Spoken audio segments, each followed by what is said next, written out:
Worst political assassinations in the world of politics. There have been multiple political assassinations of politicians and heads of state.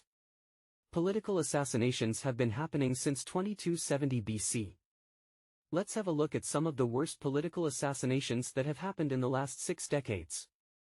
These acts of violence have had significant impacts on nations, governments, and societies, often leading to political instability, social unrest, and even changes in the course of history. President John F. Kennedy. John F. Kennedy was elected as the 35th President of the United States in 1960. His presidency was marked by several significant events, including the Cuban Missile Crisis and the Civil Rights Movement. Kennedy's popularity and charisma made him a beloved figure both domestically and internationally. On November 21, 1963, President Kennedy embarked on a political trip to Texas to mend internal divisions within the Democratic Party. Accompanied by his wife Jacqueline Kennedy, he visited San Antonio, Houston, and Fort Worth before arriving in Dallas on November 22.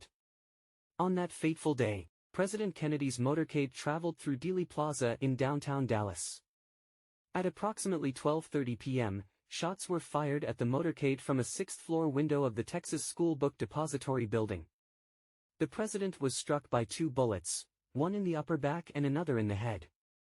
Governor John Connally, who was seated in front of Kennedy, was also injured. Kennedy was rushed to Parkland Memorial Hospital but was pronounced dead at 1 p.m. Despite immediate efforts to apprehend the shooters, chaos ensued at Dealey Plaza. Lee Harvey Oswald, an employee at the Texas School Book Depository and a former Marine with a troubled past, was arrested later that day for allegedly shooting President Kennedy.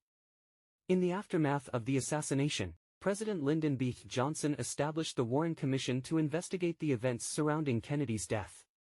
The commission, led by Chief Justice Earl Warren, was tasked with determining whether Oswald acted alone or if there was a conspiracy involved.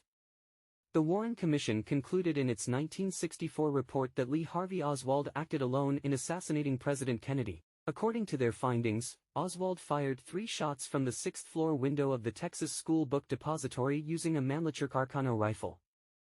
The first shot missed, the second struck both Kennedy and Connally, and the third proved fatal for the president. There have been other prominent theories and conspiracy speculations concerning the death of John F. Kennedy. President Park Chung-Hee. Park Chung-Hee, the president of South Korea, was assassinated on October 26, 1979. He served as the president of South Korea from 1963 until his death in 1979. Park was a controversial figure who is credited with transforming South Korea from a war-torn and impoverished nation into an industrial powerhouse. The assassination of Park Chung-Hee took place at the Blue House, the official residence of the President of South Korea. The assailant was Kim Jae-gyu, the head of the Korean Central Intelligence Agency, KCIA, at the time. Kim had been a close associate of Park but became disillusioned with his authoritarian rule and policies. On the day of the assassination, Park was attending a dinner with high-ranking officials at the Blue House. Kim seized this opportunity and shot Park multiple times with a handgun. The president was rushed to a hospital but succumbed to his injuries shortly after. The assassination of Park Chung-Hee had significant political and social implications for South Korea. It marked the end of his long-lasting rule and led to a period of political instability in the country. Following Park's death, Chun Doo-hwan, another military general, seized power through a coup d'état and imposed martial law. Chun's rise to power sparked widespread protests and demonstrations demanding democracy and an end to military rule. The Gwangju Uprising in May 1980 was one of the most significant events during this period, where pro-democracy activists clashed with government forces resulting in numerous casualties. In terms of investigations into Park's assassination, Kim Jae-gyu was arrested immediately after the incident.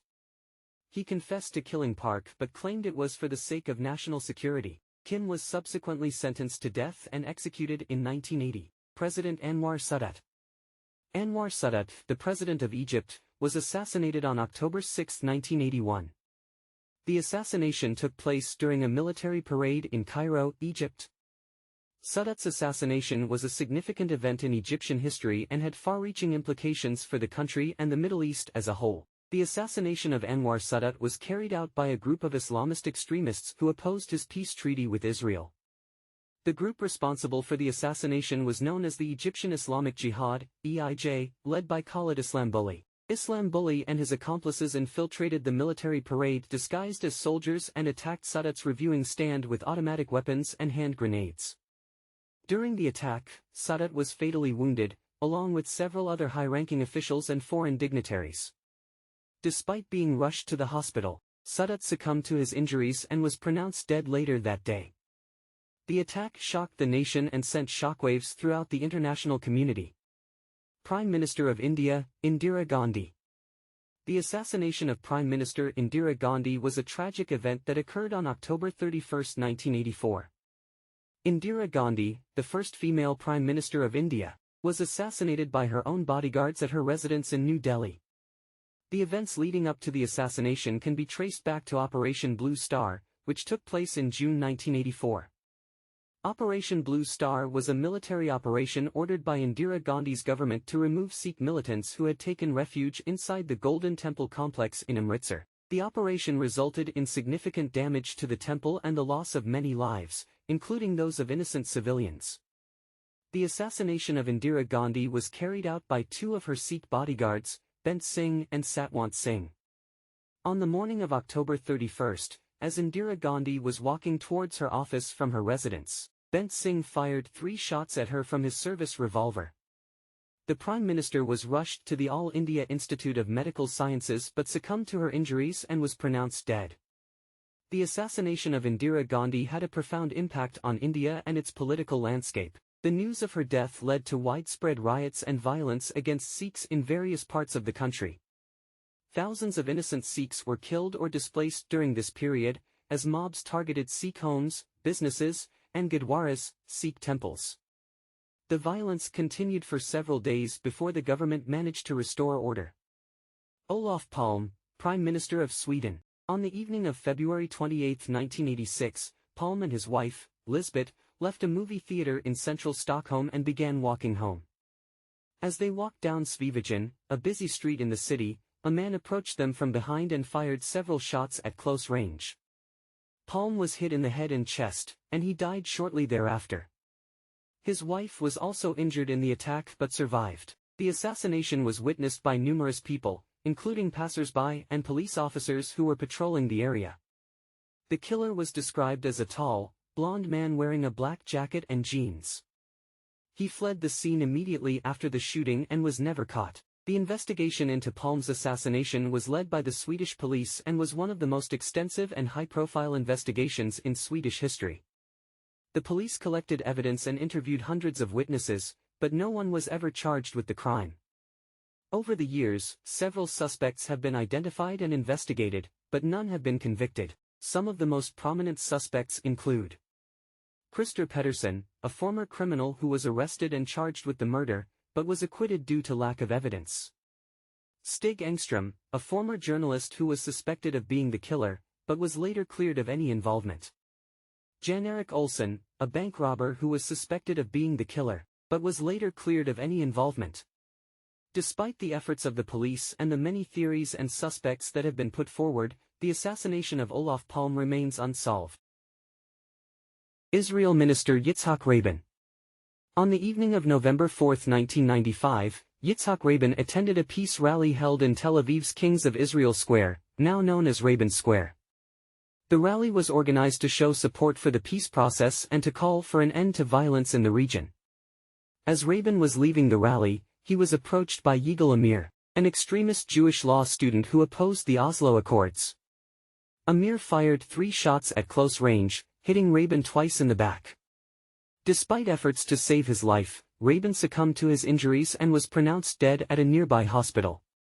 The assassination sent shockwaves throughout Israel and the world, leading to widespread mourning and condemnation of the act. In the aftermath of the assassination, Yigal Amir was arrested and later convicted of murder. He claimed that he acted alone, motivated by his opposition to the Oslo Accords and his belief that Rabin was endangering Israel's security. However, there have been ongoing debates and conspiracy theories surrounding the assassination, with some suggesting that Amir had accomplices or that there was a larger conspiracy at play. Former Prime Minister of Lebanon, Rafic Hariri. Rafic Hariri served as the Prime Minister of Lebanon from 1992 to 1998 and again from 2000 until his resignation in 2004. On February 14, 2005, Rafic Hariri was assassinated in a massive explosion in Beirut. The blast targeted his motorcade as it passed through the city's busy commercial district. The attack resulted in the deaths of Hariri and 21 others, while hundreds were injured.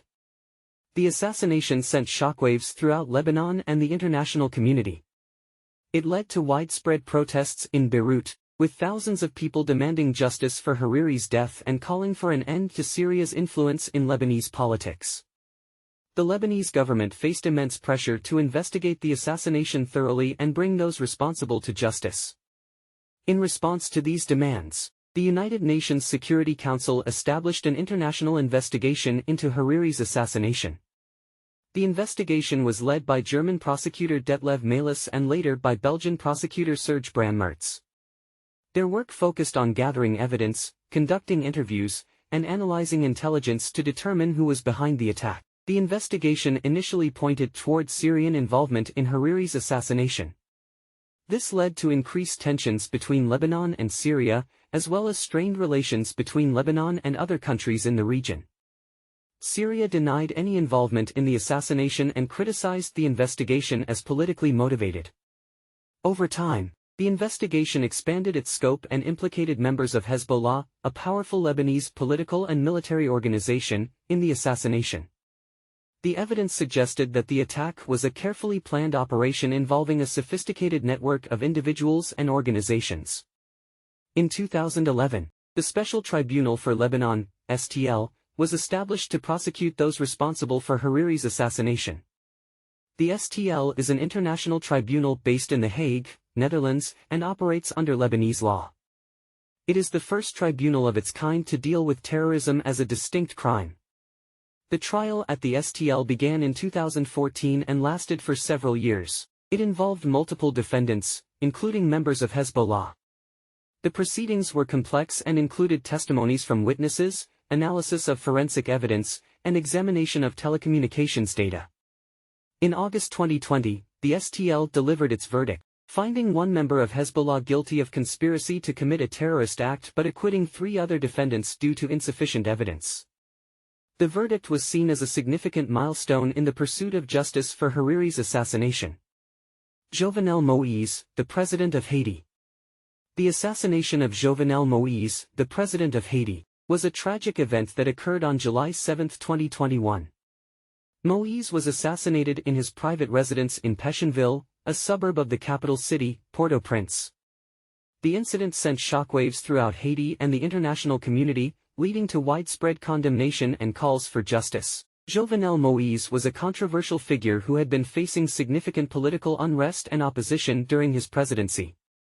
His tenure was marked by allegations of corruption, economic instability, and a deteriorating security situation in the country. These factors contributed to a highly polarized political environment in Haiti, with widespread discontent among the population. The details surrounding Moïse's assassination are still being investigated, and there are several conflicting accounts of what transpired that night. According to official reports, a group of armed individuals stormed Moïse's residence at around 1 a.m. local time. They were described as foreign mercenaries by Haitian authorities and included both Haitian and foreign nationals. During the attack, President Moïse was fatally shot multiple times, while his wife, Martine Moïse, sustained serious injuries. She was later airlifted to a hospital in Miami for treatment. The assailants also ransacked the president's residence and engaged in a firefight with security forces before escaping. Several suspects have been arrested or killed in subsequent operations by Haitian authorities. Remember to subscribe for more world political updates and history. You can be updated on a new video by clicking the notification button.